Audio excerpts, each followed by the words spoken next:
welcome back to Usually Best of Friends podcast. I'm Victoria, your host. And I'm Julissa, your co-host. And Abraham.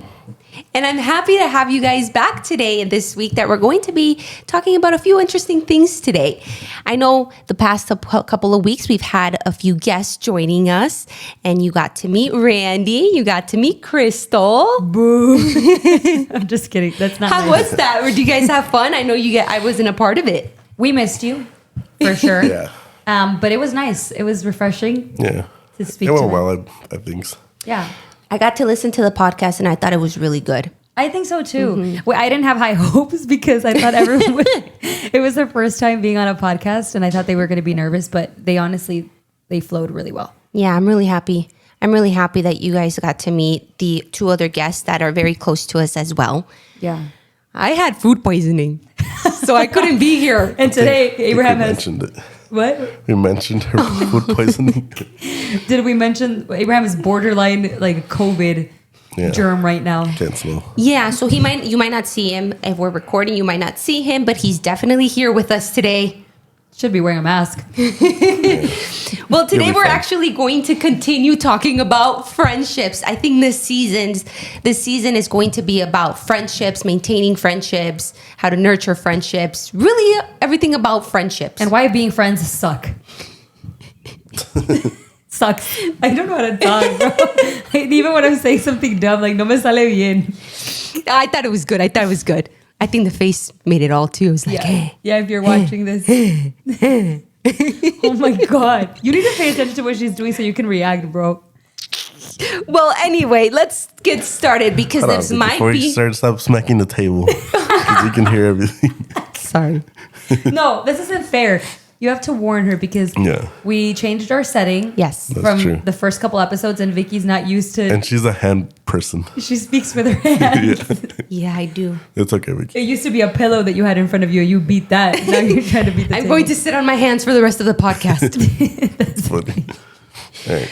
But I'm actually really excited to get started on the topic today. We're going to be talking about maintaining friendships. And some of the few points that we're going to be hitting today is the importance of nurturing friendships, some of the common challenges that we face in nurturing those friendships or how not to strain our friends, and also tips on staying connected and maintaining those friendships. So I'm really excited to get started on that first point on why is it important to nurture friends? Yes, and I just want to preface this by saying that the reason that we are talking this season about friendships is not because we are experts at being friends. Like, I don't think you need to be an expert. Like, what even is it? What does it mean to be an expert at friends? I just think that anyone is kind of qualified based on their experience to talk about it. And for those that are listening, you could probably connect or relate to a lot of the things, or you won't. But please always know that our comment sections are always open for your input and your perspectives because we only have each other's perspectives. Right. Yeah. And I think to add to that as well and to validate what you're saying, all the research that's done on friendships is based on people's experiences. There's really no one way of how to approach a friendship. It's really just about the experience that you have and what you learned from it. Yeah. So thank you for sharing that. I think that's really important. Please. You're welcome. Add to that comment section. Yes. But what do you guys think? When we think about nurturing, I think the first thing that comes to my mind is nurturing a baby. Is holding a baby. And how do you nurture a baby? Well, you rock a baby. You feed a baby. You cuddle a baby. And how does that translate into friendships? Well... I don't think I've ever been rocked by either of you. I don't know. Like I guess my mind didn't go there. Yeah, I just think it's the word nurturing that took my mind there. Yeah. Because really when we think about what or how do we nurture a friendship, maybe our first thought might go to how do we emotionally support our friend group? Okay. Where they feel nurtured by us. Well, I guess nurturing does mean something different. And I think our stages in life reflect how we would translate that. Mm-hmm. Because, I mean, I think we're a little bit similar in our journeys in life right now. You and I, Abraham I want to hear, when you hear nurture, what do you see? Because I don't think you see a baby. I didn't see a baby. Oh, yeah, that's where my mind goes to. A baby? Yeah. Bro. This is the oddball. No, I'm like atrasada. No, I thought about like feeding a plant. Okay. That's a good example. Yeah, That's that a way is. another way of putting it, though. Yeah, or planting a Like tree. watering Yeah, a plant. that's Right. whenever I hear the word nurture, it's not that maybe I just don't have motherly instincts. I don't know, but I makes think sense. of the maintenance that it requires to feed a plant. It's not. I would say, Right. like a plant solely depends on its owner to survive, and like outside factors as well, environment, but mainly like where you grab it and put it, and Right. that's what I think. Yeah, that's so funny how our minds go to different things, which yours makes a lot of sense too with nurturing a plant and watering a plant. I think in an earlier episode, we talked about nurturing and how we water plants. We must have. Maybe that's We why my definitely mind goes there. talked about it, but Abraham didn't let me share too much in detail about it. Oh yeah. That was that. Yeah. You're selfish. Well, that's why I thought of it because of the example you gave. Yeah. Can we talk about it now or no? No. Abraham received advice from Vicky a long time ago before we started this podcast, That was right? like I a want to couple say months ago. Oh, a month, but it was before this podcast. Maybe. kinda. I think it was before the first episode, a little bit before. And basically, Abraham didn't let her share or recycle her advice, apparently. Yeah, but it's okay. We definitely can think about different points. And well, now that we kind of explored what nurturing looks for us, why do you think it's important to nurture a friend group or just a friend in general? Yeah, Abraham. Well, for me, it's probably to have that support, like to have that support system around me in order for me to keep growing. Right. You need to put in some work so that when you're not strong Yeah. in certain moments, you have something to back you up. Yeah, I agree. exactly. I agree. I don't think that it's easy to nurture friendships. I think it takes a lot of tiring work, Yeah. but you see the fruit of your effort when you're down bad. Yeah. Ah, that's so interesting. Now, like, I I kind of don't- want to grab onto that. Okay, good. Go there. I'm wondering in you guys' experience, because it seems like you don't really know where life is going until it actually hits you. So if you're Julissa, if you're talking about you don't really see the fruit until you've gone down bad, and then you're able to see how much you've nurtured that friendship, it seems like that takes a lot of time, It does. a lot of time and effort. I think it does because even with long-term friendships, the nurturing never stops. You can't, I personally don't think that you can get to a point where you don't give your friend, like your lifelong friend, any maintenance and Yeah. things be okay. Like at one point, you either change the way that you're maintaining it because you guys are both adults now and you moved from being young people to adults, and you have to change the way that you nurture it to keep it, or you lose the friendship.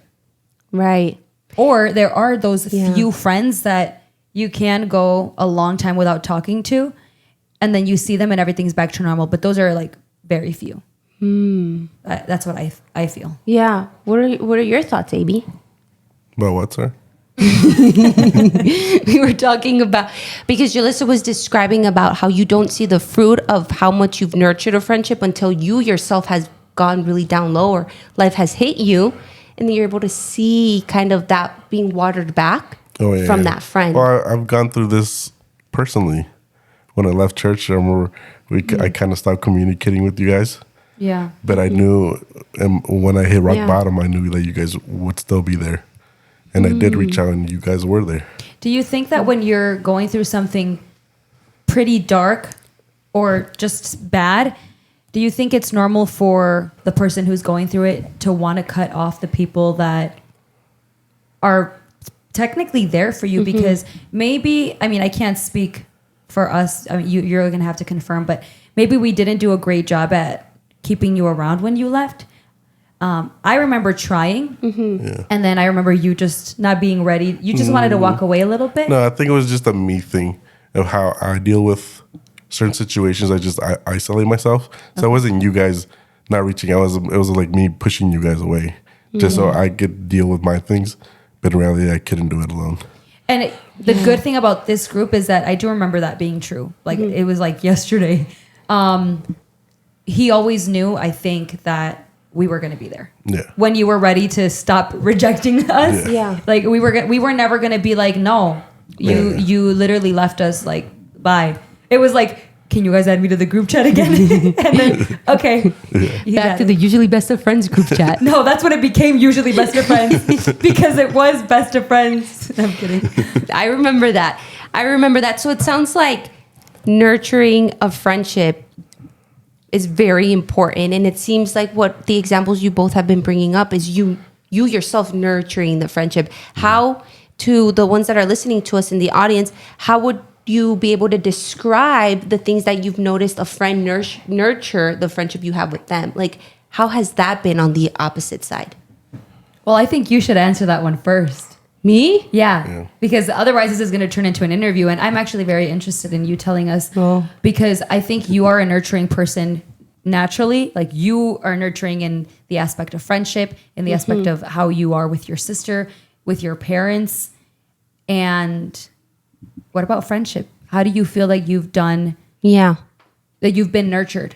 Was that the question or the other way around? I don't remember. No, right. How have I been nurtured? Yeah, right. like what is it that your friends have done or that we've done to show you that we're trying to keep this going? Yeah.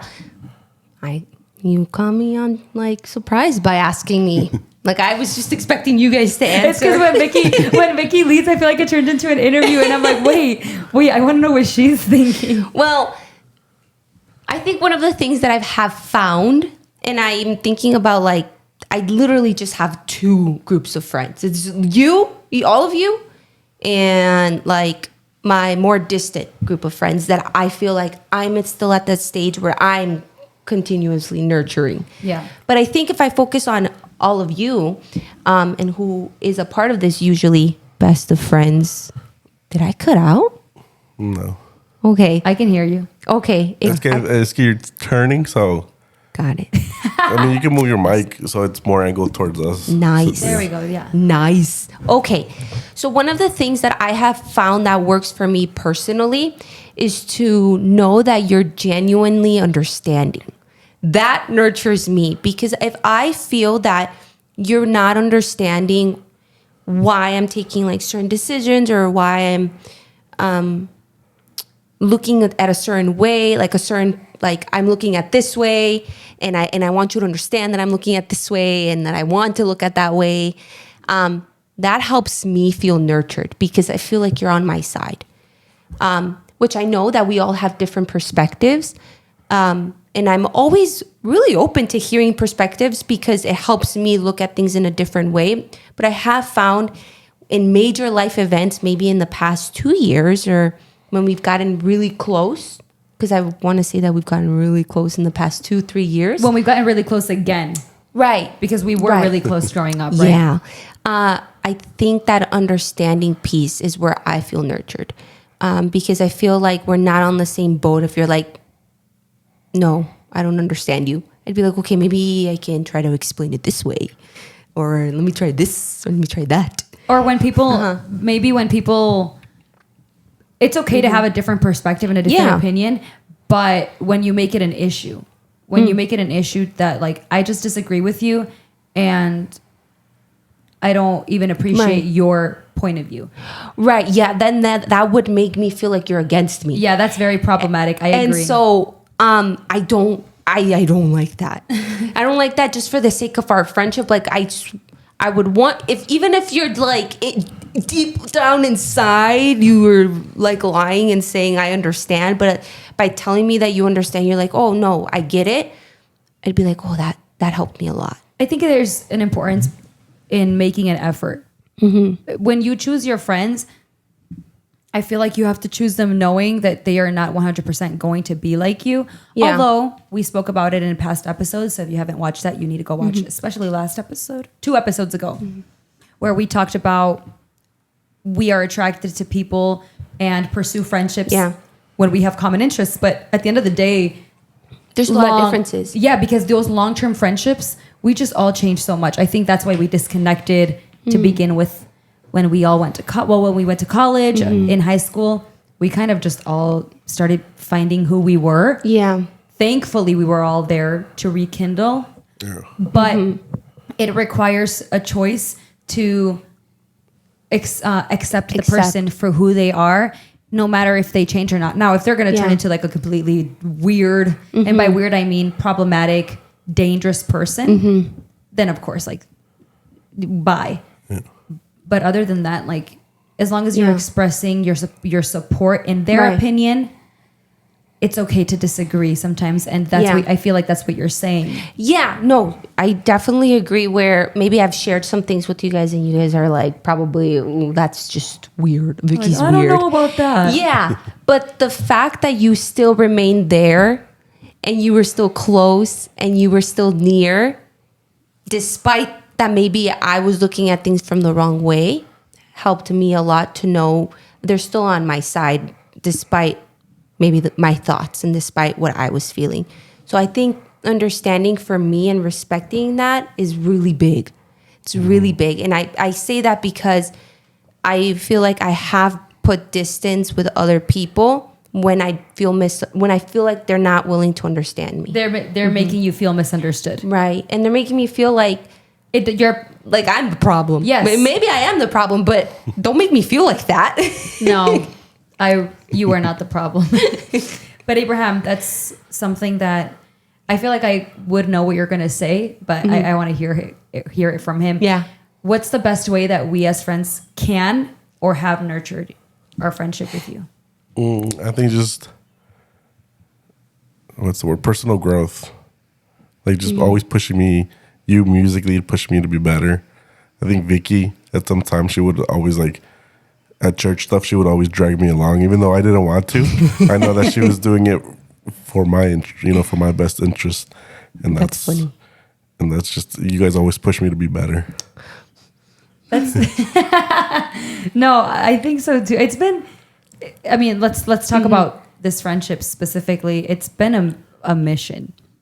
Yeah, we've been kind of on and off, mostly on, for the record, mostly on, but definitely have had to have a lot of patience for each other. I speak for what you guys have had to have patience for me in. Man, I cannot find my words for the life of me sometimes. But I do remember Abraham saying and telling us before how as long as we include him in things. And I think when we were younger, that was our way of including him. Like, are you coming to youth service tonight? No. Yes, you are. And it's not because it was going to be the best time. It's just, it was another reason for us to be together. And I also I really also want to add that this has worked out because we've learned what we need and we've learned how to literally nurture each other. That's true. And I think that the brain doesn't stop developing, or it fully develops until we're 25. So just imagine 25 and under, maybe so many things were changing in our brain, and we were still trying to find ourselves. We were trying to figure out life, and then 26 hits and we're just like, I get it. I know what I need. No, I think so too. And then when you have a falling out with your friends and you're young, you're too busy trying to figure yourself out. You're like, I'm not going to try to understand them. Like they're so in the wrong. And then you get older and you're like, well, I could have approached that differently. There's definitely a different level of maturity. And I think that level of maturity definitely helps in nurturing a friendship. Man. I don't know. That was deep. That was deep. But it could even go deeper if we... Yeah, but... Well, let's see if we can go deeper when it comes to importance of nurturing. I think studies have shown that friendships, and we've talked about this, friendships has a really big impact on our mental health and just our life in general. And the studies have also shown actually that it's actually healthier to have satisfying, supportive friendships than actually having like good physical health. Because it all ties together. And then, so it's found that money and like good well-being is actually not the most important thing for us. It's those relationships that we create around us that help us and push us and help us grow. Well, I think a good way to elaborate on that is if maybe whoever thinks of it 1st thinks of one situation that they were in that they would like to share where they feel like they really made it out of it okay because they felt their friends' support. Is there anything, Abraham, that you think you can share with us or would want to share with us that you went through where because of your supportive friends you were able to make it out a lot, maybe dragging yourself out of the situation, but definitely made it out alive thanks to your friends? Well, other than that thing I mentioned earlier, that's probably the only time. When you had to take a step back from church? No, because I had been gotten out of church for a while. So it was just a dark time in my life that, like, I was starting to question, like, what I was doing here. Like, and it was not, like in a dark place, basically. Yeah. And like, I don't know where I was headed or what I was going to do. And then you guys helped me out of that. Yeah. ¿Y tú? Boundary setting. That's the only thing I can think about right now. It's not with my friends, but I think feeling supported with some boundaries I had to place in my personal life. Oh, so your friendships helped you? Yes. Like they helped you. Okay. Placing boundaries is something that I'm still working on. I don't even know how to do it. So I guess what I'm understanding is because we were raised the same and we didn't know how to do boundaries.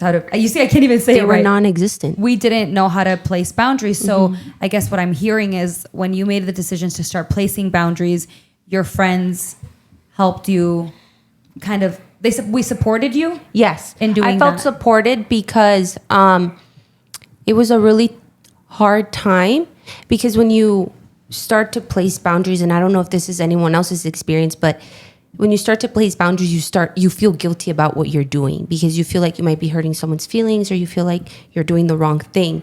But really placing those boundaries and knowing that I wasn't receiving negative feedback from this group of friends, which is all of you from it, I wasn't getting negative feedback. It was helping me get through that guilt stage of, I am separating myself from this group of people, but I have you.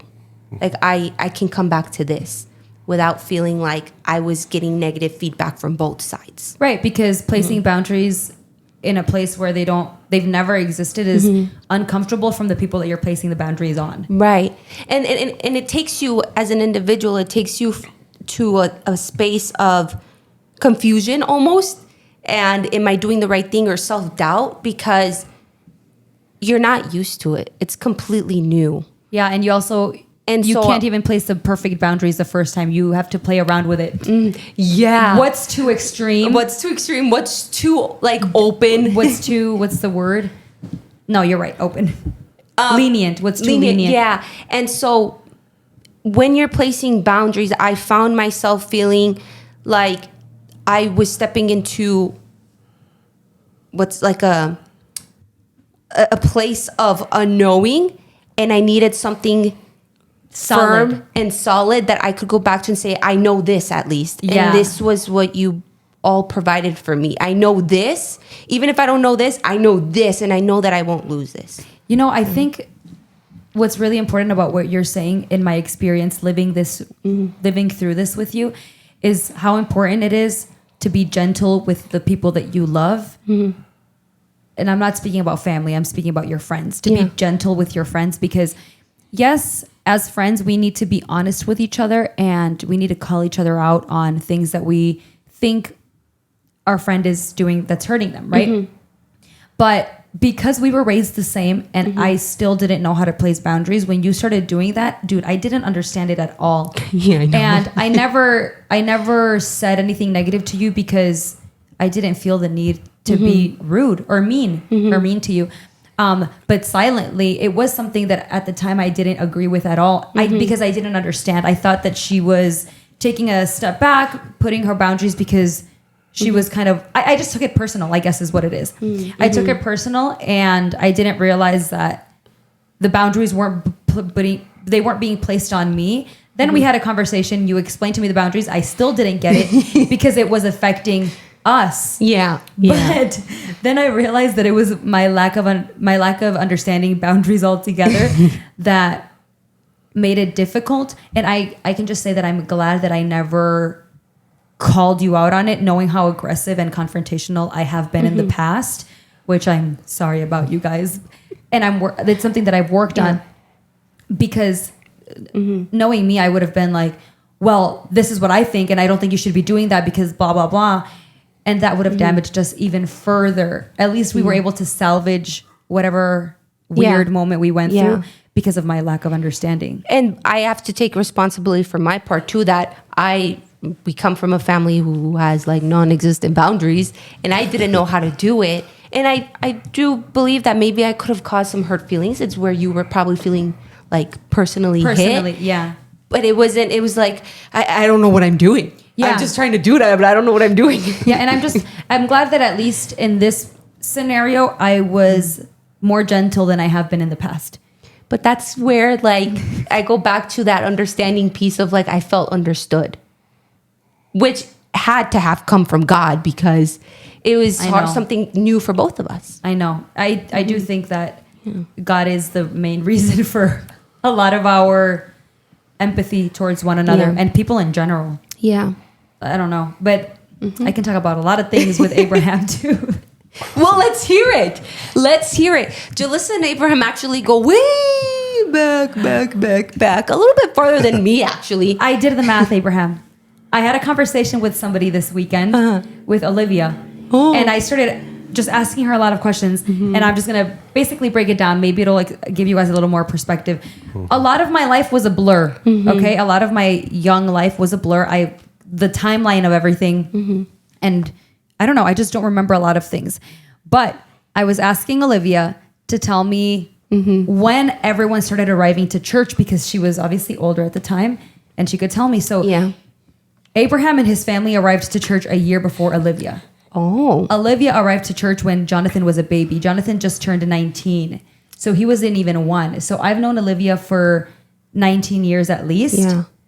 Or 18 I years. thought you said he was 19 when she got there. That's the way I understood He's it. 19 like, right what? now. No, the baby, no. So I'm 26 and I'm just doing the math, right? If I've known her for 18 years, I met her when I was 8. Damn. Okay. And she says that Abraham's family came a year before her. So I met you when I was 7 and you were 9. That makes sense. But that's crazy because we said 15 plus years. And if I met you when I was 7, I've known you I was like in 3rd grade. So yeah, 9. That's insanity. Vicky, what are you doing? That's Yeah, crazy. it's almost 20. This is going to be 20 years. It's going to be 20 years. 20 years. When we said 19 plus years, I mean 15. We said 15 plus years on the first episode. I was like, okay, no, bro. We're going on a 20-year friendship, and that's just insane. And then afterwards, like, I met you at the same time as I met Louis and all of his siblings. Yes, because Olivia said that Eva also showed up a year before she did. That's crazy. I'm just so surprised. You said you remember meeting I remember meeting Moy.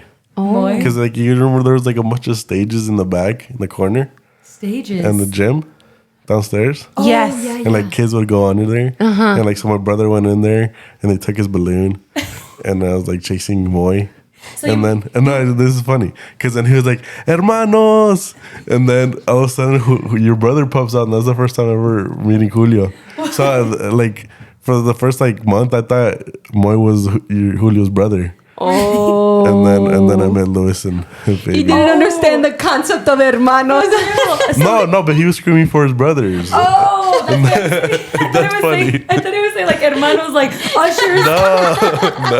Me too, that's what I It was thought. like hermanos, like as in Fabian and Moy and Louis. Dude, I remember meeting Louis. my Let me tell you guys. We were at the same church building. It was so back in the day when we used to have our services upstairs. We didn't even own the building yet. We were renting. And downstairs we had the gym and the volleyball nets were up. And it was a Saturday. It was like an event where maybe it was for the solteros. I don't know. It was an event that I was there with my parents for. And obviously Louis was there with his mom for. And I guess it wasn't solteros. My parents weren't solteros. Sorry. I digress. And I just saw these two kids. At that point, it was Louis and Fabian. And they were playing volleyball. And I just went to go play volleyball with them. And I was like, so what's your name? And I'm Louis. Oh, I'm Julissa. Like, that's where it went. But yeah, dude, 20 years. That's how I've known Louis for 20 years now. That's crazy. This is about us. No, Dang. it's been so long. Oh my God, so much longer than I thought. And Olivia was telling me that. And I wonder if Vicky coming then. I came in when I was 9, I think. So a year later? No, because you met him when you were 7. Oh, 2 years later. Yeah. Well, I was like 9. Almost 2.5 years later. That makes sense. Mm-hmm. Because you're a little younger than me. Yeah. That's crazy. Well, one of the questions that kind of popped, well, that didn't pop to my head, but I think it's really important to consider now that we're talking about the importance of nurturing friendships. And you've all shared a little bit about how important it is and how impactful it has been in your life. I'm wondering if you've been able to identify one moment where you were really impacted by a friend because they started nurturing you and you weren't expecting it from them. Thing. Oh my gosh. That really puts us on the spot because I have to think. You have to give me a second. Can you repeat the question? Dude, Abraham always does this. Oh, you're throwing a lot of words at me. Has there been a moment where you've been impacted by a friend when they began to nurture you and you weren't expecting it from them? This is a hard one. Chirp, chirp. I guess it really just comes down to what you would consider nurturing. Oh my God. I cannot answer that. I don't know because I think that my most... Well, actually, I might have one. Okay. Go ahead. Hallelujah. Maybe it doesn't... Because I wouldn't really consider him a friend. Okay. Like, I consider him a friend, but he's not, like, as close as we are. Jose Perez. Oh. One time... This is when I started preaching. Remember, he randomly just reached out. And he kind of, like, gave me some advice, Words of encouragement. Yeah, words of encouragement. Yeah, I guess that would count because I wasn't expecting. Right. Because I didn't really. I mean, you guys would talk to him, but like You felt nurtured. Yeah, basically. And affirmed. I think it's really important. I mean, if we talk about our love languages, I don't know if you guys know. I'm sure you know yours. Do you know your love language, Abraham? No. We should do his love I language. think I know what his might be. What? Wait. I'm not going to say. Wait, I'll say tell it. Julissa, but I'm not going to tell you. No, say it. No, say it. I don't know, but maybe yours might be quality time. Mine's Yeah, quality probably, time. Probably. Yours is quality time? Mine's words of agree. affirmation. So I just need you to tell me that I'm awesome all the time. No, literally. And that sounds funny and Does Randy cocky. do that? He's working on it. He's working on it. Vicky. Mario's is also words of affirmation. I'm not surprised. Mario and I are Mario. I'll repeat, is Vicky's husband, and we are twins. Literally. No, I think that it's not that I need you to tell me how awesome I am. It goes back to what you were saying in the beginning on how you are nurtured. I guess we kind of like digressed in a way. We went off on a long tangent as we do. But one of the ways that my friends have nurtured me, or I guess that I need, is for them to just remind me that they are with me. Present. Because a lot of my life, I feel, with the friends that I had as we were growing up, that we no longer have anymore. I just have you guys. My life, I feel, has always been a battle of like, the adults in my life have always made it like it's either her or us. And I don't know how to explain it to people listening, but you guys know what I mean. So whenever I would have a conflict with somebody in my life that for whatever reason it dragged you guys into it, I felt like it was always like my friends are going to either pick them or me. And we didn't have the communication skills when we were younger for you guys to be like, Julissa, we're with you. And I know that it's not about picking sides, but I'm kind of traumatized by that. Because I don't expect anyone to pick a side because I know that puts people in a really awkward situation. But when I was younger, I just wish that life wasn't the way that it was. It wasn't the way that it is with like kids not even knowing how to explain themselves. Because you guys would have never had the skills or the maturity to tell me, I'm with you, or Julissa, you're fine. It was always silent. All of the things that we went through, we never spoke about. when there was conflict with me and somebody like an adult, and then you guys just had to make the choice to but back away from me. I think that also has to do a lot. It shows a lot on how we were raised, though, because when you raise a child with empathy skills, they will show empathy, even if they're 7, 15 years old. You and I were not raised in that way. Yeah, and In I a don't lot think of different Abraham areas. was. I don't think you were either. No. You have to teach kids how to be empathetic with other people. But if we don't see that and we're not taught that, We're gonna mimic what we see, exactly. which is picking sides, which sucked because I think that when you are a quality time person, it's. I'm not gonna say it's easy. Que te brinden eso. It's not easy for. I won't say that it's easy for you to get that. But when you're young and you're kind of being raised in a not so empathetic, understanding environment, and your love language is words of affirmation, that's tough. And you're getting the complete opposite of that all the time because it's critique after critique. And I understand that they were trying to be constructive, but for me personally, the adults in my life were they were not nurturing me. So knowing that now and knowing that because they were adults, looking back, realizing that they haven't changed to this day, but you guys have, it's like, so refreshing. Yeah. It's why I say that it's important for us to grow together and accept each other in each stage of our life and forgive each other for things that we did to each other in the past when we couldn't understand. Yeah. But yeah, I think I would have turned out a lot more different had I had words of affirmation, my love language given to me from the beginning. Right. That's so true. We should definitely look at that book, the love language book. This is good. It's really good. I think Abraham's would be quality time, but maybe I could be wrong. I don't even know what other ones are. it's definitely not physical touch. No. So it's physical touch, Maybe. gift giving, No. words of affirmation, Quality time and acts of service. quality time, and acts of service. And my second one is acts of service, My second one is physical Now touch. 2? no. Yeah, no, it's levels. It's like which one's the most important and which one's like the least important. I think my second one was words of affirmation. Is it? Yeah, I think so. I don't remember. We can take the quiz after though. We're taking the quiz after. So let's actually move forward to the next section that we have for this podcast today and talking about common things that show up that might strain our friendships. This could look like, busy schedules. This could look like relationships. Yes. This could look like very different. But what are some of those communication too? Miscommunication, he said. Oh, miscommunication. Yes. I guess Abraham can really relate to that one. Well, but in your experience with the friendships that you hold, what are some of those challenges that do show up that strain the friendship? Probably your busy schedule, no? Nowadays, yes. At this age, yes. It's like, wait, let me look at the date. Let me go on my calendar and to see if I have it open. No, we literally have to plan things with friends like a month ahead. Yeah. I remember for our first episode, I told Abraham like a date that was like 2 or 3 weeks away, and he's like, "Are you kidding me, bro?" And I'm like, "What? That's not normal." Like, get with the program, Abraham. That's how life is now. Yeah. I think that's true. But I would ask you guys, since you're asking what things, how you worded it again? What are some challenges that strain the friendship or strain? Okay. Yeah. What have been some of the challenges that have strained us in the past that we obviously made it through? Because remember, we are giving people advice on how to maintain their friendship. Yeah. And we've mostly talked about experiences, but let's get into that. What is it that, I guess I'll start. I'm just going to start.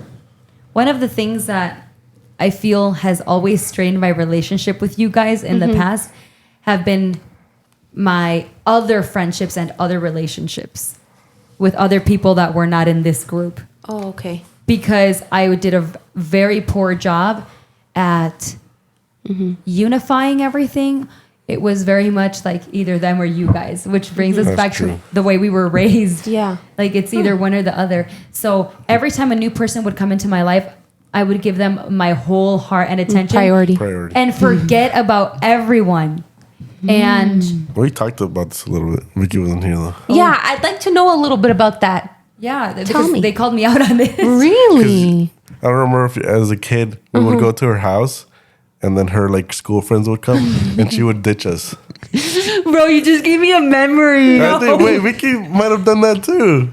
Really? No. I think I was always really good at bringing my friends over to at least your No, house. actually, I think I've been more of Vicky's friends than And, like, Julissa's. bringing you And, like, around. hung around with them. Maybe a little too much, but Yeah, that's true.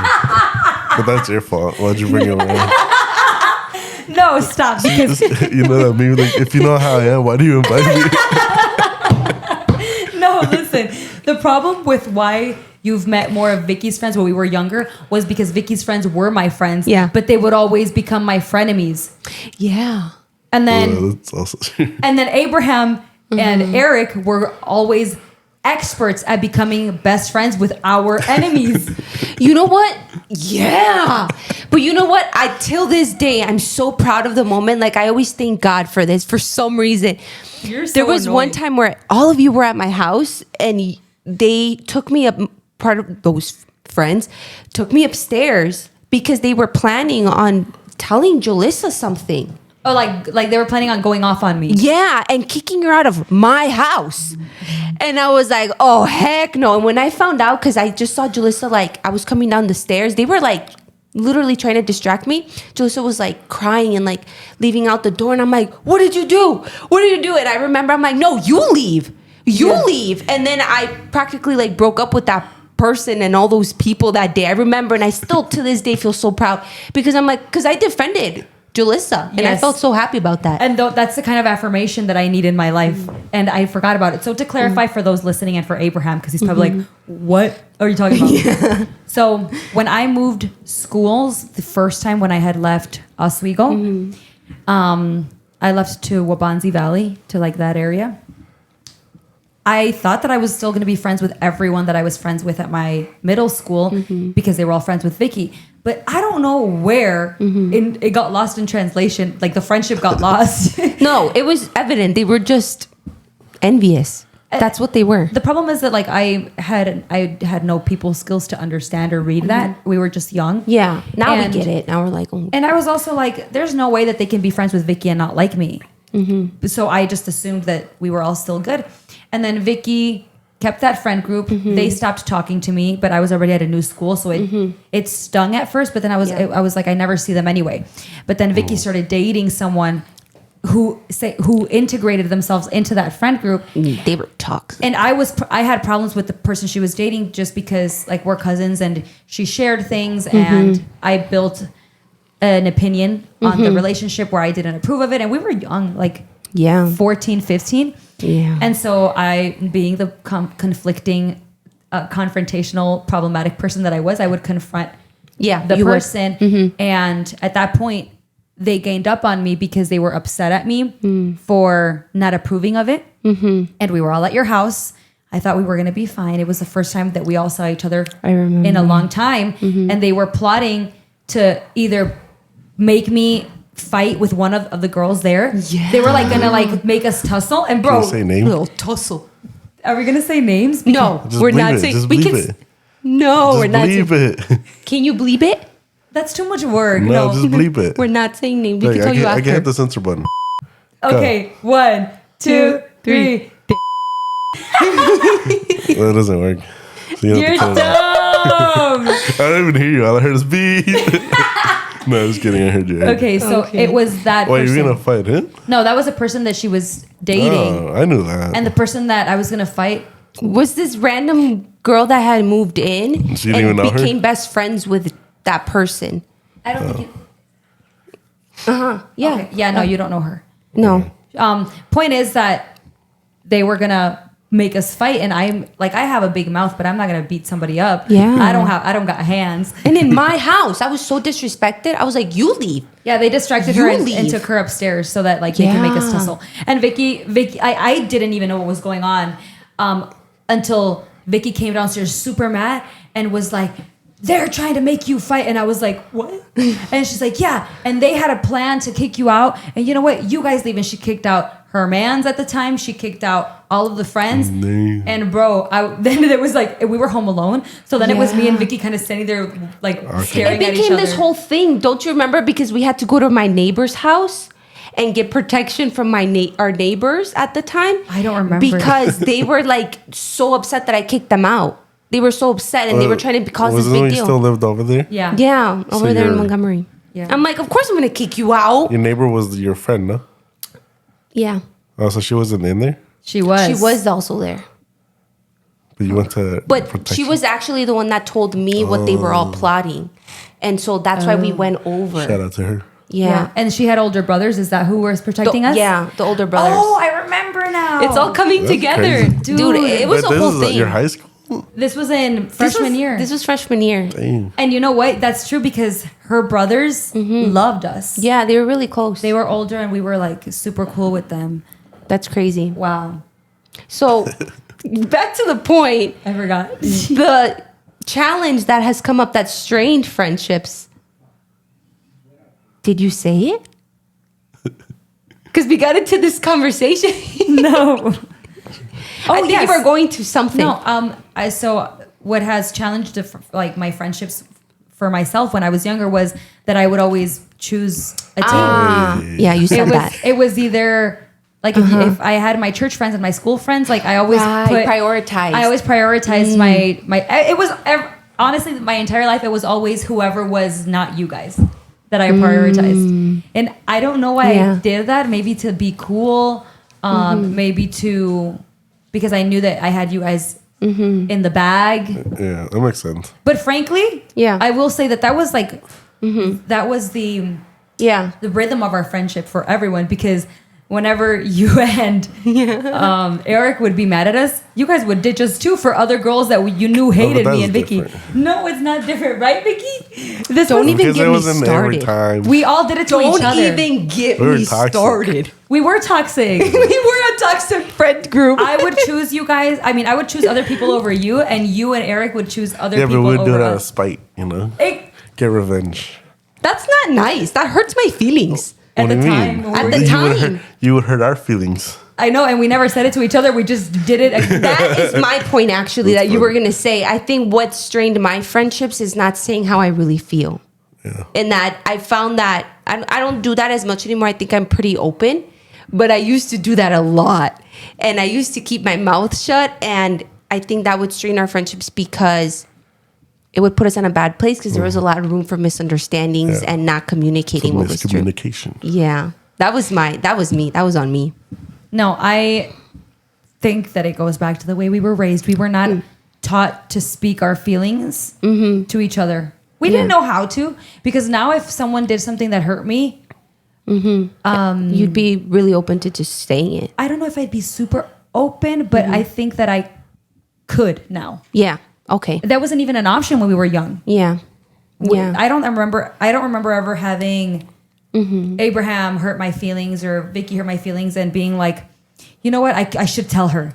Never. It didn't even cross my Let's mind. say, for example, I did or someone did something, you wouldn't tell Vicky, Oh yeah, we talked about it all the time. like between each other. Yeah. Yeah. You just want to say it to the person who did I just it to think you. at that time it was just like, again, picking sides, and we would group Yeah. you and other people would group. Yeah, it was or always- like it would be like we would group and then you would group. Yes. It was kind of like that. You Do you remember remember? that? It was always I remember, like- AB, that you and I almost got kicked out of their lives. What? Me and Eric? Yeah. Why? I don't know what happened, but they were trying to kick you and me out of their lives. What? That's all I remember. Like, I don't remember. It's Vicky- probably something you did. Me? You don't even know this. probably. I wasn't even aware of this. you know what? I wasn't aware that you and Eric thought Vicky and I weren't good at music and we were holding you guys back, but now I learned. We'd always say that though. I mean, Did not you- to you did guys. This you is the know first that? time I'm hearing this. So, okay, just so everyone who's listening understands, we were a very toxic young group of friends who survived it. We still are. No, we're not. But so what Vicky's explaining is that whenever it was a very close four of us, and whenever there were fights, it would split. it would split in one way or another. It was always either me and Vicky against you and Eric, or it was me and Eric against you and Vicky, because that's how it true. worked. Eric and I had so much in common, and we'd get mad. I'd get mad at you, but he'd be mad at Vicky, and so we'd be like, "Let's leave. Let's ditch him." And that would hurt my feelings. But my problem was never sharing my feelings. Dude. And like Abraham and I would have like our fights through text message. That's so funny. Remember Abraham? I Not called even emails. Remember the chats on Yahoo? Yeah. the chats on Yahoo. No, we fought. So Infamous. funny. I think I still might have some. Like if I dig deep, I think I might have mine too. You need to find them. maybe. And our secret number, was it 9 or 99? I don't even remember. So bro. We had a secret language though. yes, we had a secret language, but when we would chat on Yahoo, because we didn't have phones yet, Yeah. we would send each other a number to let each other know that a parent was walking in the room. Oh yes. So they could stop responding. I remember. I just don't remember Oh, what yeah. number that was. It was something like 9. Mm-hmm. But anyway, We didn't have phones, so we communicated through Yahoo. it was fun. Good times. But anyway, that was my response, that it turned into Yeah. this whole thing. I want to think and to believe that I have outgrown that Yeah. season of my life, that I outgrew it a long time ago, to where I felt like I had to pick and choose between two groups of people, Yeah. and that I'm pretty good now at integrating everyone and making Yeah, sure you are. everyone likes each other.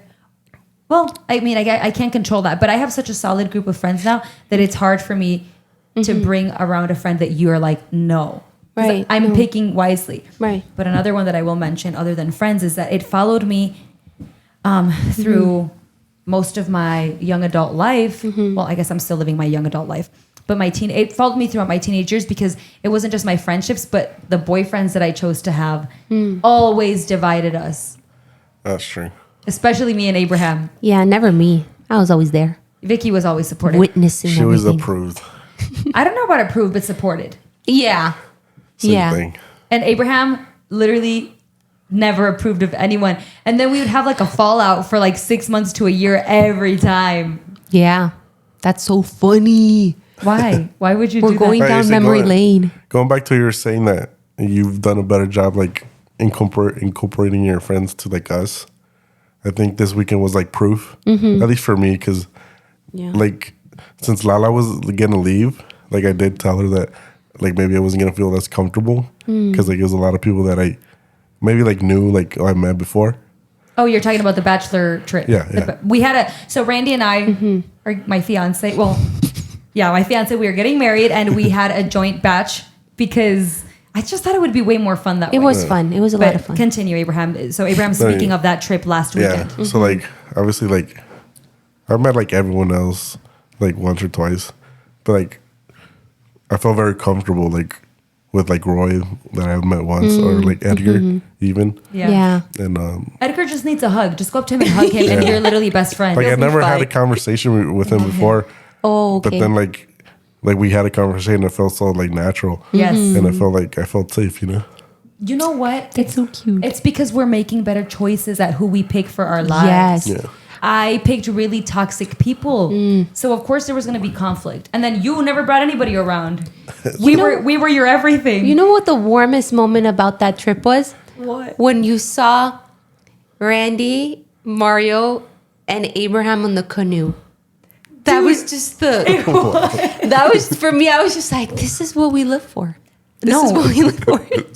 It's so true though, because That was scary. had I, dude, you know what? Looking back at that kayak video, I saw, you know how you screamed in one of the videos? And I was like, why is he screaming freaking drama? I watched it like 10 times. And then one of those times that I watched it, I saw that Randy was in the back. Dude, yeah, you literally see it. He's like, and then he goes like, and he's like, oh, like he went too far. Yeah, like he was about to drop Yeah. you. Dude, I didn't realize that until Bro. like way later. That's the first thing I noticed. But yes. That's so funny. That trip shows that we're making better choices at who we're bringing around Right. us. Because I would not want to keep putting people in my life that are gonna make me choose. Right. And Choose sides. yeah, choose sides. And I think I was bringing people into my life that were making me choose sides. It wasn't all me. Just want to say that. Well, I actually that leads us, I think, to our last point that we wanted to hit today and talk about maintaining healthy friendships.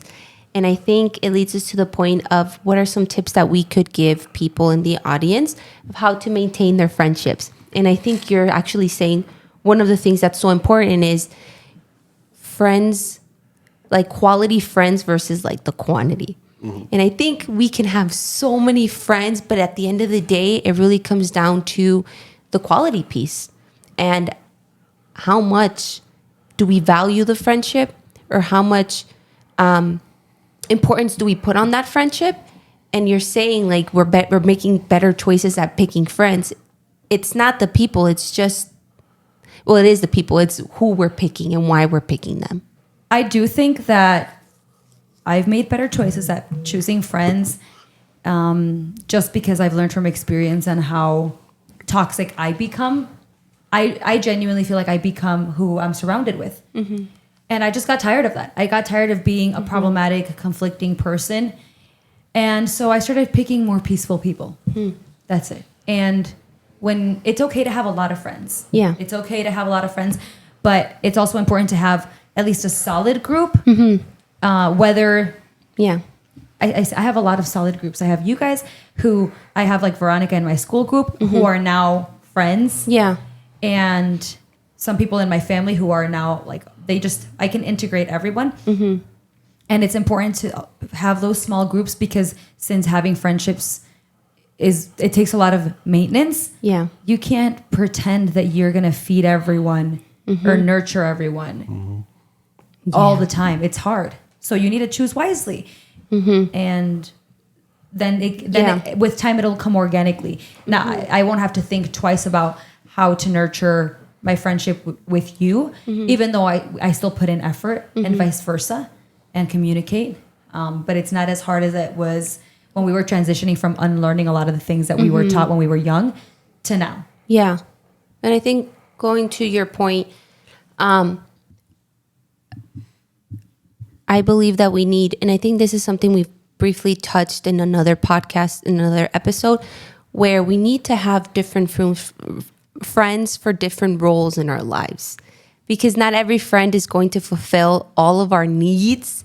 And so we have these subgroups of friends that fulfill different things in our life that we need. Yes, absolutely. Like I need friends that will inspire me to work harder in school. Yeah. I need friends who are going to inspire me, like Abraham was mentioning, to seek God deeper. And friends that are leading by example, like what you told me yesterday about whenever you're facing something and you must ask yourself, is this the Holy Spirit or is it not? Or when you're facing someone and they're saying something that's kind of questionable to you, for you to ask yourself, is this coming from the Holy Spirit or not?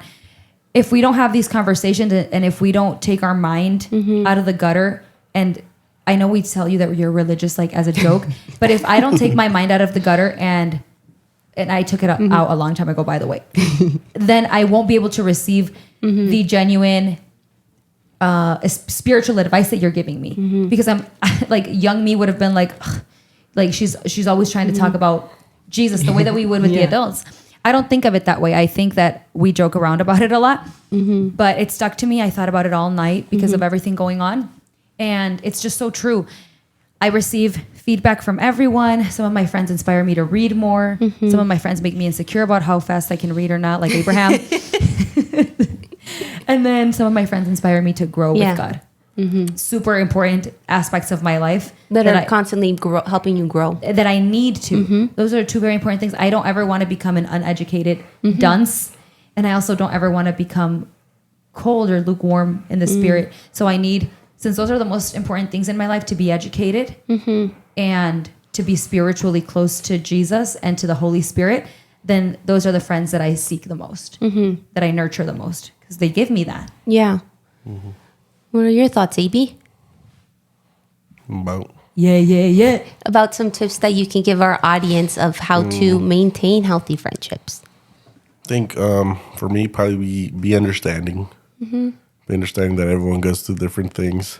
Yeah. And also like communication. Like you just talk, just ask. Because obviously, if you don't talk, then you can't read their mind. And there's a difference between talking and asking and confronting. Yeah. from experience. Maybe lay it what is it? Lay back a little bit on the confronting on the confronting, and just speak in a normal, comfortable tone to people. Yeah. And if you're really having trouble choosing friends for yourself, and you're finding yourself juggling a lot of different friend groups, pick the things that are most important to you in life. If it's sports, then focus on the friends that inspire you to be more athletic. If it's art, focus on the friends that inspire you to put your work out there. If it's social media, focus on friends that are going to push you to do that. And when you just start nurturing those little friendships, then it's so easy to just add on and add on. Yeah. And another thing to add to that is also paying attention to how you're feeling around these people too. I think has a lot to do with it sometimes. I think this specific point can go two different directions, but the direction I want to take is just listening to your body and listening to how you're feeling, because sometimes if you're genuinely feeling anxious and it's disrupting your functioning on a daily basis, then that's a clear sign that maybe this friendship is not healthy for you. That's really true. So just paying attention to how you're feeling and how your body reacts to their presence. To their presence, really. Yeah, that's the way to put it. That's really true, because a lot of the friends that you and I have dropped that we had when we were younger. Name them. Abram is such an instigator. You're such an instigator. You literally know all of them. You dated half of them. Let's just put it that way. Abraham also, in spite of the things that we would do to him, he would date our friends. Yeah. It was disgusting. It was funny. It was so funny. We would test him. We'd be like, oh, you should kiss her, you should kiss her. And then he went to go do it. Not true. It's so true. Anyway, I do think that if we look back at old Abraham, old Julissa, and old Vicky, the friendships that I think have made your body react negatively and we didn't know it at the time are also the friendships that made us not recognize you. Like, I remember a side of Vicky that if I think back at it, I'm like, no. Like that Vicky didn't exist, but she did. Yeah. But it's because you were surrounded by people that I'm sure made you anxious. Yeah. Made you, like, they just contaminated you. Yeah. And same with me. I know that I've had some very questionable friendships that have made you guys just like get the ick from me because I was becoming them. So it's really true when they say like you are who you surround yourself with. True. So a lot of the people that I surrounded myself with, you guys are embarrassing. That I used to. And I hope you're listening. That's what's up. Well, what about you, Amy? What do you think in terms of... How is that messed up? Because you won't name them. So they know you're talking about them. That's He messed just wants up. us to name these people. Let's just say that the people were like, when I was like 15, Abraham, relax. Exactly. Oh, one thing that just came up to my head too. Sorry. I think last point, I promise, for me at least. I think another thing that would be so important in maintaining a healthy friendship or initiating a new friendship that you're planning on maintaining for like a long time, figure out or try to determine, how do I put this? Try to figure out what makes that friendship challenging. Like what makes it hard for you to either be friends with this person or not be friends, because some things might be coming up for you or might be coming up because of how you're reacting to that person. And I think that's so important to not throw like under or let slide like under the rug, because eventually that comes up in a very toxic way if you don't address it in those first few months in these new friendships. It's true. And then unfortunately, when you're young, some of our relationships didn't survive because if you think back to the people, Abraham and Vicky, that we no longer are close to, they knew a version of us that does not exist anymore. Yeah. And sometimes that haunts me to know that there are people out here with a narrative of me that was true at one point, but I cannot believe that I'm being judged by 15-year-old me who is not that person. And it's all because we swept a lot of things under the rug. We didn't communicate. And so that's the taste that we left in their mouth. Yeah. Yeah. That's interesting. not to go into the science, but if you're a 15 between the ages of 14 through 21 listening to this podcast today, please don't judge other people. You guys are going through a lot of brain changes, a lot of neurons disconnecting and reconnecting. What you think you know, you don't know. And what you thought you knew, it's just different now. Oh, yeah. So you will come to a time in your life after 25 where you realize that there were things that you could have done differently or you could have avoided. So please be nice to yourself and be nice to other people because you guys are going through a lot right now, biologically in your brain. And don't convince yourself that you know it all. Yeah. I feel like every generation hears that. But it's so true. Yeah. It's so true. You don't. We must have heard it at some I remember point. hearing it. What? Just all of these changes that the body goes through. Your brain's not fully Yeah, developed. and so They're still gonna change. And I think once you hit 25, you do realize like damn, I was stupid. Yeah. like I was like, Literally. dang, even at It's 25 years old, I was making some crazy decisions. Yeah. You know, I told Mario Literally. when I think recently, I'm like, I'm so sorry for these past 2 years because I probably did some crazy things like at 24 and 25 being married and my brain wasn't fully developed until right now. Like, I'm sorry. I'm just sorry if something might have come out and you're already mature and I was very immature about things. Yeah. Because Well, you're nicer than me because whenever Randy and I run into something conflicting, I'm like, you're lucky you didn't get the last version of me. I'm like, you don't even know what that's like. No, I'm kidding. that's so That's toxic. It's not toxic. We had a little argument today at the mall because what were we arguing about? Spill the beans. Oh yeah, I got mad at him because he kept poking my feet. Bro. You serious? I just didn't like being touched. And then he was like rubbing his hand like this is my foot. He was rubbing his finger like You this. should get him out here, right? Because like I do that too. To who? To Lala? La. And like She gets mad? she would like stop, and then like Yes. I keep doing it, but then she I don't gets know mad. why. That's No. so funny. So I want to know why Randy. I said Foot to him, fetishes. and I knew he was gonna get mad. Not her feet, but like I'll do something. Right? He picks at me, and sometimes I'm like fine, but he was like, and I'm like stop. And then he goes again laughing, and I'm like, can you please stop? And he does it again. And at that point, I'm pissed off because I know that I have to work on myself to be nicer, but you're provoking me. Yeah. And it made me cranky for a couple like minutes. And then we literally ate with my mom. We drove to the mall, and it wasn't till we got to the mall where he was like, you're always mad at me. And I'm like, no, I'm not, baby. Because I thought we were over it. Yeah. And then we kept walking. You're always mad at me. And like he wanted to talk about it so bad, but he doesn't know how to communicate sometimes. So he kept dishing it out. Yeah. And I'm like, I'm not mad. Yeah. I'm not even mad right now. You just kept bothering me. You kept touching me. He's like, you never want me to touch you. And then it turned into, I was like, you know what? If you're going to ruin my time at the mall right now, we're leaving. And I started walking out and he's like, but why are you mad? That's funny. Then we fixed it. And then he laughed at me and he says that I need to learn how to take his bullying because he's a bully. Like he jokes around a lot. He's like, you just need to get better at accepting me for being the bully that I am and not taking everything so personal. Yeah. And I'm like, okay. I was mad when he said that Don't to say me. like bullying. It's like playful. like He has a messing around. Yeah, playful energy. That's not the Because word. I do the same thing to Lala. Like Yes. I'll like make like comments like jokingly, and like she'll take them serious. Yes. Or like I'll like he said like I'll poke her and like I'll stop and I'll keep doing it because it's funny to me, but like y'all get mad for no reason. That's what he said. He's like, you just get mad for no reason, and he's like, and you just need to not take my jokes so personally. Yeah. And then when you say something like, stop taking things so personally, my instincts are to be like, To take it personal. yeah, to get mad. But I was like, okay.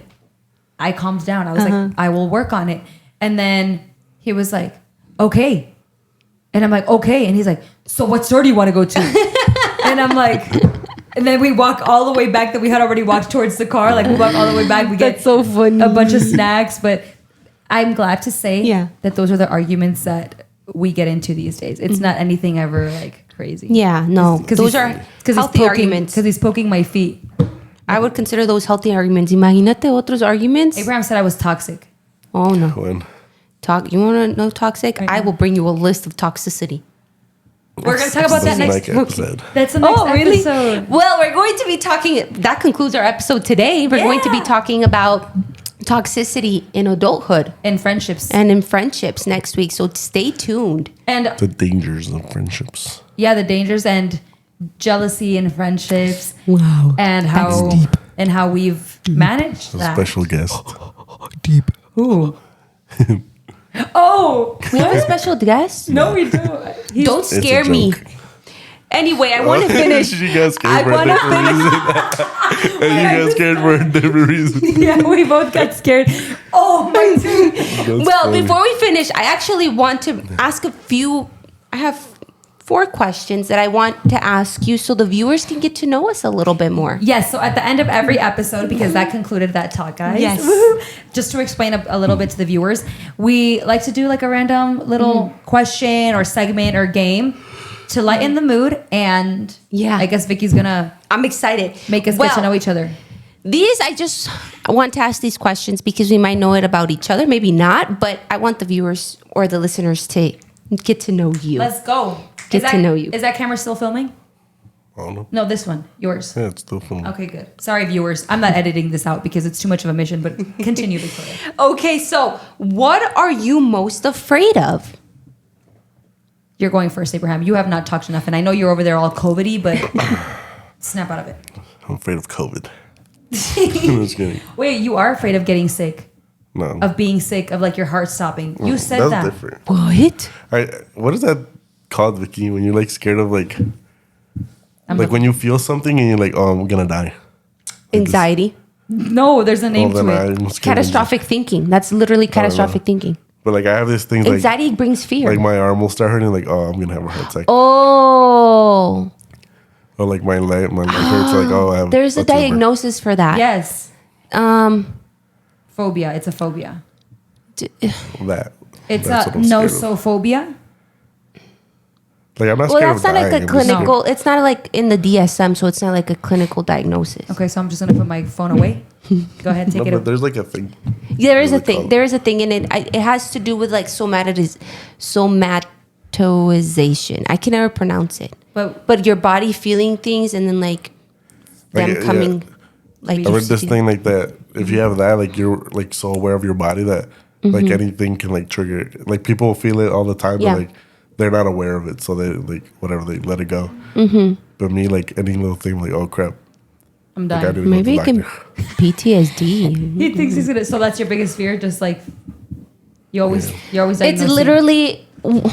I'm not a How- big how do you diagnoser, fix it? but I would be like you're experiencing anxiety through Jesus. fear. Catastrophic thinking. Literally, catastrophic thinking is when you think of like the worst possible ending of something. So if you're feeling like a stomach ache, you could be like, "Oh my god, I might have stomach cancer." Yeah, yeah, that's It's exactly. literally what I'm catastrophic thinking. That's Or what like I'll it go is. to the Anxiety. internet, freaking Google my symptoms, and then you're like, oh, you have The cancer. worst thing you can do. bro. And, but I still do it. Yeah, well, stop. I guess my biggest fear is losing someone. Although that's happened to us in the last year and a half. We Yeah. lost 2 people. Yeah. And it was horrible. It was so horrible. So that's what it is for me. It's scary. But I don't want to elaborate. So go ahead and tell us what's your biggest fear, Vicky. I think it has to do with my family too, like something happening to my family. And sometimes I'll get thoughts, negative thoughts about something bad happening. And Or dreams. yeah, or and it freaks me out. And I gotta be like, Lord Jesus, please clear my mind. Yeah. That's just like, I can't do that. Can't. But anyway, Other than that, Yeah. like just name like something that scares you. Tight went places. deep. Tight places. oh, really? I'm Maybe- scared of like not heights, but I'm scared of like ladders. That is a symptom of agoraphobia. No, Wait, what'd you literally. say? It's tight places. Oh, I mean, yeah. Like whenever- claustrophobic. Yeah, I'm super claustrophobic. I'm not even. No, I can't explain it because just thinking about it makes me want to like gasp for air. Actually, newfound fear of mine is like just water, like What? deep Really? water. Yeah, he turned into Bowser in the water. Yeah. Yeah, like we jumped off the boat and Interesting. Huh? yeah, we went on the boat. Oh yeah, We jumped off and you were scared. like I couldn't breathe. Yeah. It was like scary. So imagine an ocean. Hell no. Anxiety. Anyway, Go be excited. I think mine would be scary movies, not just watching them, but how I feel after and what I dream after. Like gory or like demon based. Both. I literally have dreams of every movie that I watch, and Mario hates it. But I can't watch just any scary movie or anything that like alters my nervous system because I like start to have. I'm not someone who experiences anxiety, but I start becoming very anxious or very fearful at night. Welcome to the club. That's my everyday life. Bro. Next question. Next question. You and me both. Where can we always find you? If like you were missing, where would be the place that I can find you? My Like- house. I can see that. I was gonna say the he's same a thing. homebody. Homebody. Where can you find me? Well, I can't answer that anymore because that's not true anymore. So my house. Damn. That's sad. I think at this age, Her office. yeah. Like I'm always at work now. It's really It's sad. okay. You're helping people. You have a good job. That is a good job. You You know how happy I was when I found out you had switched? Really? Yeah. you're like, this is so Because fitting. it's at the time when I had left church. So I came back and I was like, oh, Vicky's not a dentist no more. Hmm. She's a therapist. That's like so fitting. Yeah. I know. But yeah, you can find me at my house. all the time. Homebodies. Or eating something. Or a random I was house. gonna say that for you. You're always out eating somewhere. I was.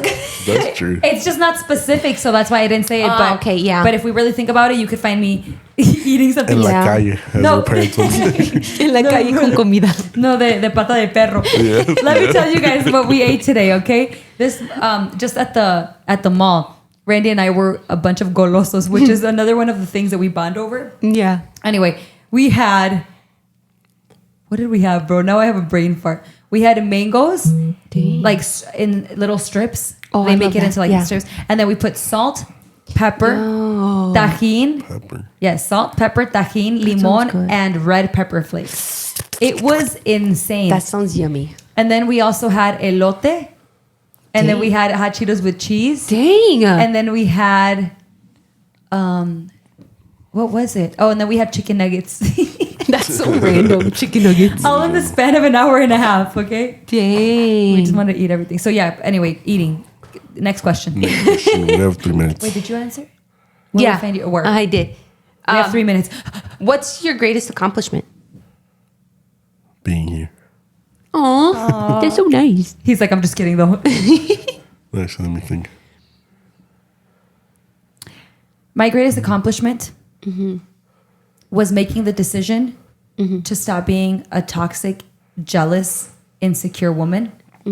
When I left that and I prayed to God, like take away like my jealous, and this was in every case, like being jealous of someone who was doing really good in life, being jealous of the person that I was with, looking at other Yeah. women, just like I was so insecure, and it wasn't something that a man fixed. It was something that God came and removed from my life because I begged him for it. Yeah. And it's something that runs in my family. But I had to beg him to take it away. I was like, I cannot live my life like this. I don't want to Yeah. be 40 and like this. So Yeah. when I asked him for that and he took it away, that was the first step, me wanting it, me wanting to change. It removed people from my life and it brought the person that I am with now. And That's crazy. it brought, like, changing yourself for the better really brings to your life really incredible blessings. And I am very thankful for yeah. my future husband. Yeah. That's crazy. But it all came from change. I'm not saying that like one person is going to be the best thing to ever happen to you. Like, I mean, they are, but it's because I made the choice to stop. Because could you imagine, like, I would literally Yeah. put this, like, I would throw him away. I would ruin him too if I had stayed the same. Just Yeah. banging on the table. That's crazy. Okay, What your about- turn. What about you? Wait, no, Vicky. This is going to be really cheesy, but it's really true, okay? It's Let me really guess. corny, but it's really true. I'm not gonna guess. Marrying Mario. Yeah, I knew that she was gonna say I thought that. she was going to say meeting Jesus. And that's what I was like. I was going to take No. back everything that I said about her being religious. She's the one to do That's so funny. Well, That that's That's what It's it was. that is a big thing. It's Yeah. a true for all of us, meeting Jesus. But yeah. But I think thinking about the person that I was, I think I'm trying to just cut it short. I think I was always so scared of finding the right one and so nervous, but it got to the point where I was just like, you know what, God, why am I trying to figure it out? Like, you figure it out. And Mario brought so much peace to my life. you do it. So that's why I think that was my greatest accomplishment, because there's no peace that could have ever been compared to this. So She married the male version of me. That's funny. And kind of weird. it's so funny. Married Mario's cousin. one way in front of you guys, but at home he's different. Okay, guys. He's little- like, can you hug me? Can you hug That's me?" true with every guy, I'd say. Like, he's gonna be like that in front of us. Randy is. Randy's like that in front of Yeah. us. Yeah. He's worse when you guys are gone because when you guys are gone, he actually needs his space and walks away. And I'm like, excuse you, get over here. Okay, funny. what about you, Abraham? What was the question? Your greatest accomplishment? Yeah, you said Yeah. being here, but you didn't elaborate. I think just recognizing that I needed help and going to therapy and actually getting better. BetterHelp.com. No, I'm not putting that in It there. was BetterHelp. I know it was. I Shout out to remember. BetterHelp. You know No, what? Sponsor us. Sponsor us. Literally, a therapy like website should be sponsoring this all the time. It's true because it's really important. Yeah. Stop fiddling. That's crazy though, because you have to make that decision for yourself too. Nobody can really push you. Like someone can force you to go to therapy, but that doesn't mean you're gonna change. And he is a Latino man, Latino man. so it's a huge thing. Yeah. Congratulations, Abraham. I'm happy for you. That's awesome. Hopefully, eventually, I find a therapist that I don't want to fire. Because I fired my last therapist. He just didn't get it. It's valid. It's valid. I've gotten fired too. Damn. Yes. I have. But last question, describe your perfect day. Oh, hell yeah. You go first. Me? Yeah. I'm trying to work on making this actually like a reality. It'll be a Saturday morning where I don't have to work and me and Mario get to wake up late and we just like talk in bed and we talk What's about our late? dreams. Wait, what's late? Like 8. Bruh. And then we get to go to like a coffee shop and have like breakfast and just sit there and enjoy each other. And then just having nothing planned for the day. Nothing to do. Yeah. Just like we like can do that. whatever we want just because we have nothing planned. Okay. Well, then I'm going to go next because Randy and I are on another therapy kind of app Yeah. that I will not mention until you guys sponsor us.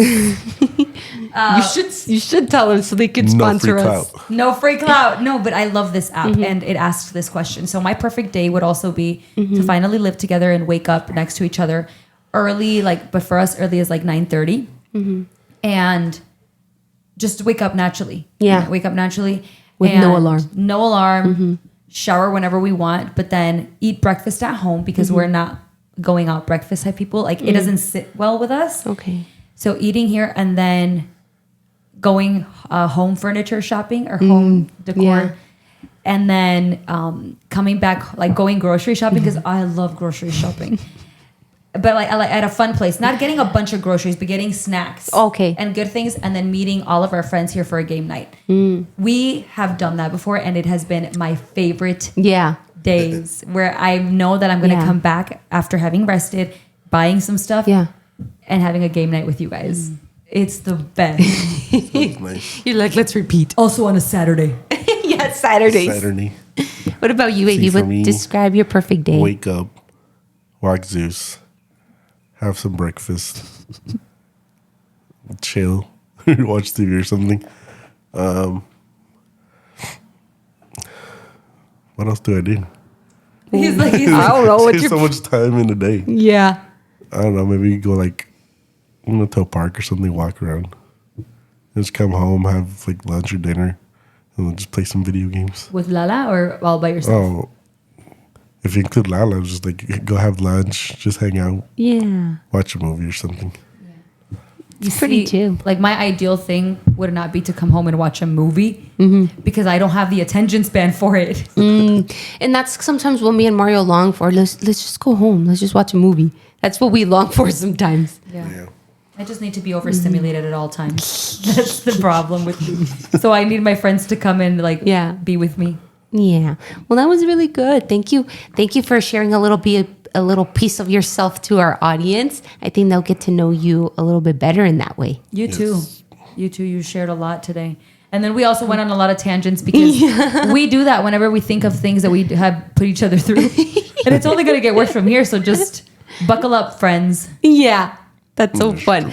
Well, we will be seeing you guys, or really you're going to be listening to us next time on our next episode that we're going to be talking about toxicity in adulthood and friendships. So that's going to be really interesting because I'm sure all of you might have some input too that you can add in our comment section. But please, when you hear this specific episode, please comment on some points that you would like to hear on our next episode so we can include them. Yes, and you can find us now on Spotify, Apple Podcast, and on YouTube. Our Google Podcast. Google Podcast. Our handle also on TikTok and Instagram is usually Best of Friends. And our email too. Don't email me unless it's a brand No, deal. you can emails. But thank you guys. Toodaloo. I'm too aggressive. Bye. Bye.